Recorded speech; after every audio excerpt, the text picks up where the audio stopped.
Hello, hello, hello. This is Chrisia from Lightning English, and I'm here with 10 idioms to get you in the Christmas spirit.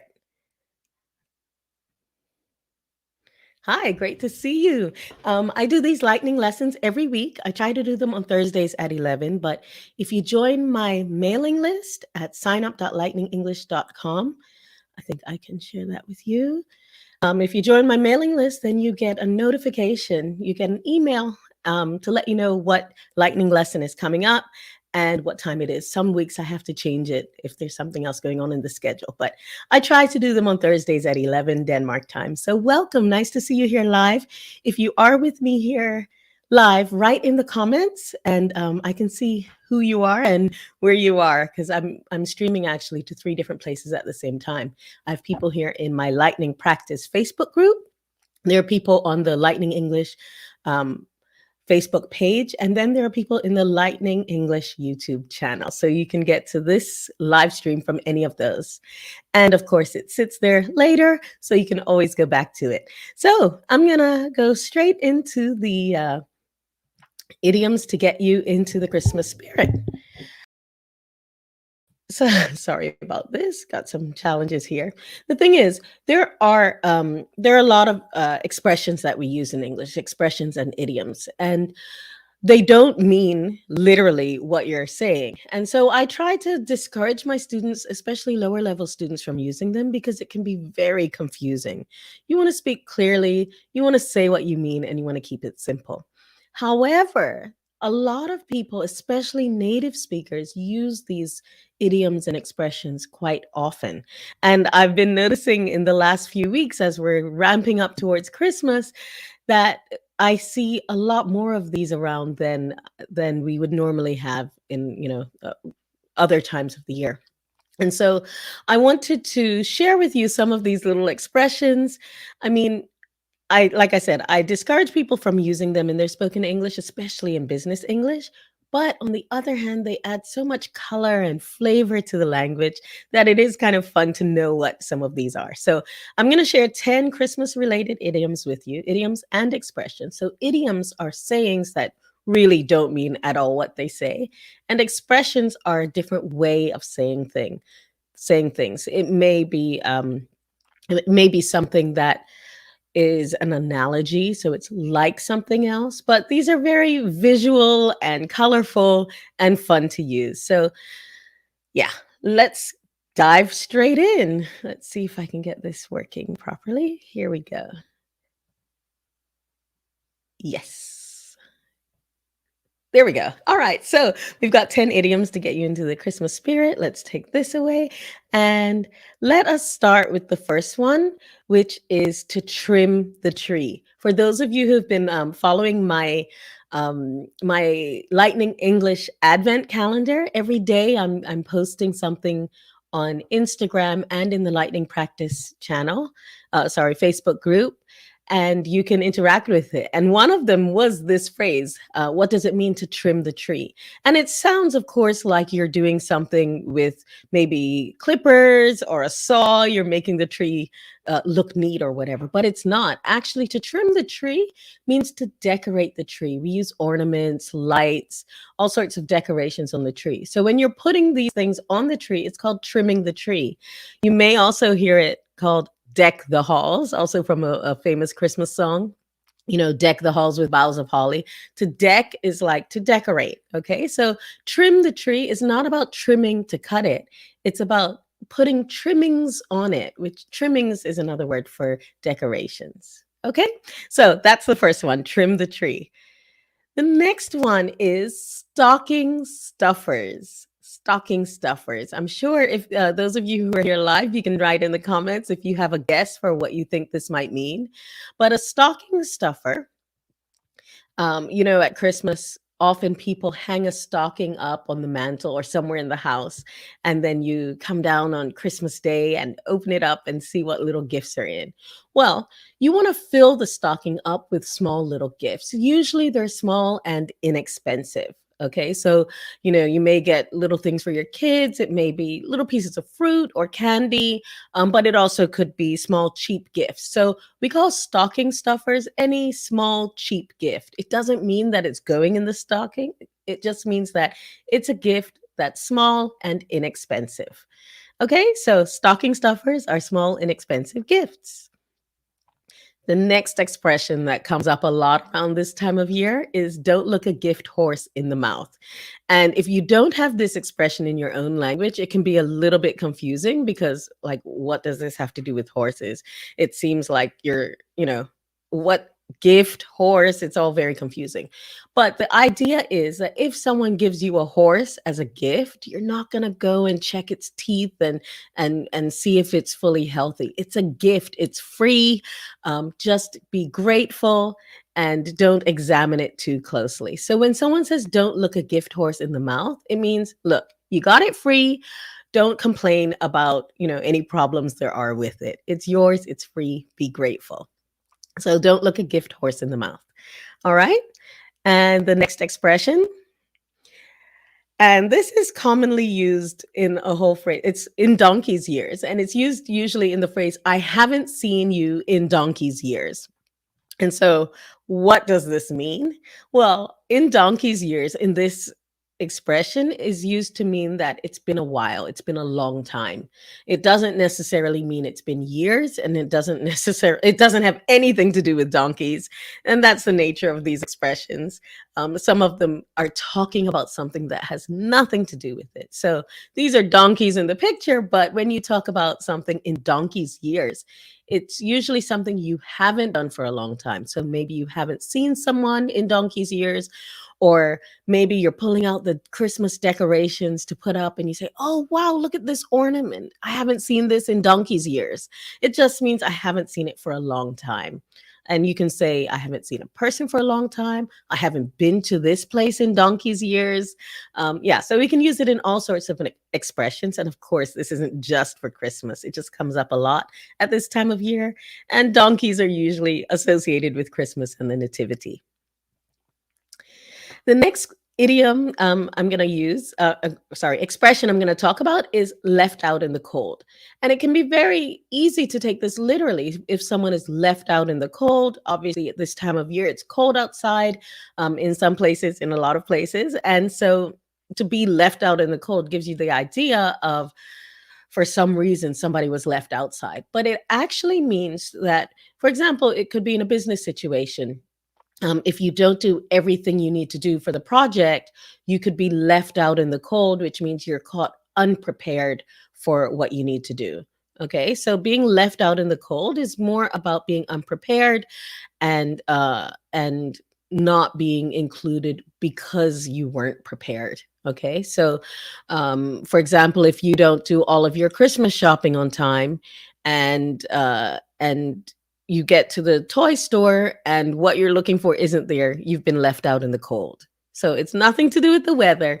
It's about missing out on opportunities. All right. So let's move on. Now we're going to Christmas dinner. This expression, the proof is in the pudding, of course, isn't just related to Christmas, but it comes up now because there's a very popular dish, especially in Britain, and that is Christmas pudding. This is a Christmas dessert that you make. It takes a long time to make.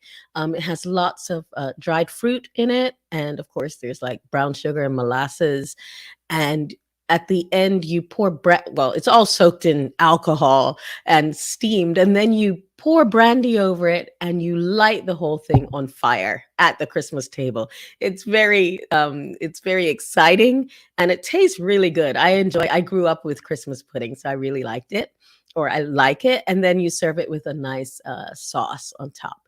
Anyway, that has nothing to do with this expression. The expression is the proof is in the pudding. And it's like, well, is there something hiding in the pudding? No, that's not what it's about. The whole expression here is the proof of the pudding is in the eating. So this expression has been shortened over years for people to say the proof is in the pudding. It means that how you don't know how good the pudding is until you actually eat it. You have to try it to find out. And so we use this expression to say that it may look good, but we won't know until we actually try it. So when you say the proof is in the pudding, it's actually short for the proof of the pudding is in the eating, and it means you have to try it out so that you can know for sure if it's good. All right. And let's move on to the next one. I can see we've got a couple of people here live. Go ahead and write in the comments if you want. And I can see if you have any questions or any expressions or any equivalent expressions in your language. Go ahead and drop them in the comments. The next expression that comes up a lot at this time of year is an arm and a leg.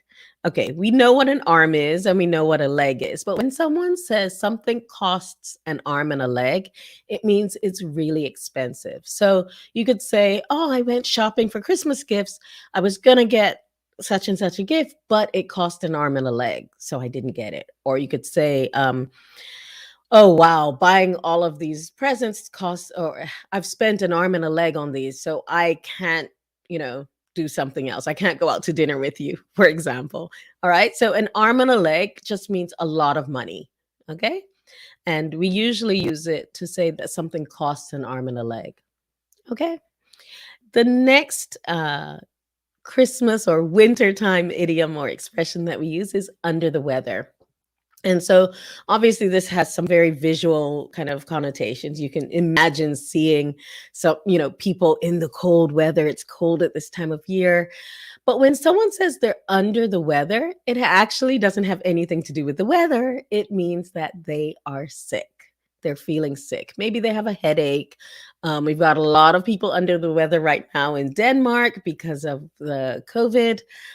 So they're having a lot of really bad symptoms. And yeah, so under the weather means that you're sick. And it's a way of saying that you're sick without having to give a lot of details of what's wrong. It could be anything. But if you say you're under the weather, you're just not feeling well and you're not able to participate in things.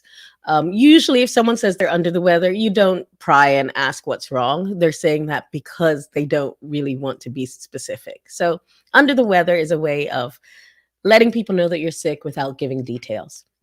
So, if you say, "Oh, I can't make it tonight, I'm feeling under the weather," that's fine. Like people will understand, okay, you're sick, you can't come. And if someone uses this, don't pry and ask more questions about, "Oh, what's wrong? Do you have," they're saying it because they don't want to give you details about what's wrong.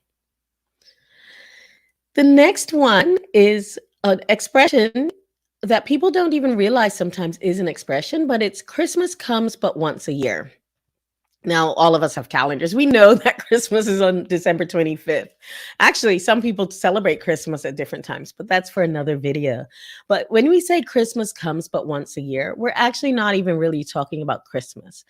If, for example, it could be any time of the year, somebody might offer you a piece of cake, and maybe you're thinking, "Oh, maybe I shouldn't do that." And you can say, "You know what? Christmas comes but once a year." That means I'm not doing this very often. It's okay to indulge. And so it doesn't have to be Christmas for this. You can use this expression at any time of year, and it has nothing to do with Christmas itself. It just means that this is something that doesn't happen often. So I'm going to indulge. All right. I hope that's clearer for you. The last one that I'm going to share with you today is "I'll be there with bells on." This is a really common expression that can give you really interesting visuals. I found this really funny picture. I can't remember. Oh my gosh, I'm so sorry. If you know where this is from, let me know. I can't remember, but this is a traditional festival. And this guy is obviously wearing lots of bells. So when you say "I'll be there with bells on," it has nothing to do with actually wearing bells. It means that I'll be there and I'm really looking forward to it. I'm excited about it. Okay. So maybe you invite someone to your party and they're like, "Oh, yeah, I'll be there with bells on." So don't expect them to come wearing bells on their body. It means that I'm really excited about it. All right. So I gave you 10 idioms and expressions that are useful at Christmas and in the winter time. And yeah, so I invite you to try and listen out for these. Also, if you have these expressions in your own language, please let me know on social media, or if you're in my email on my email list, you can just drop me an email.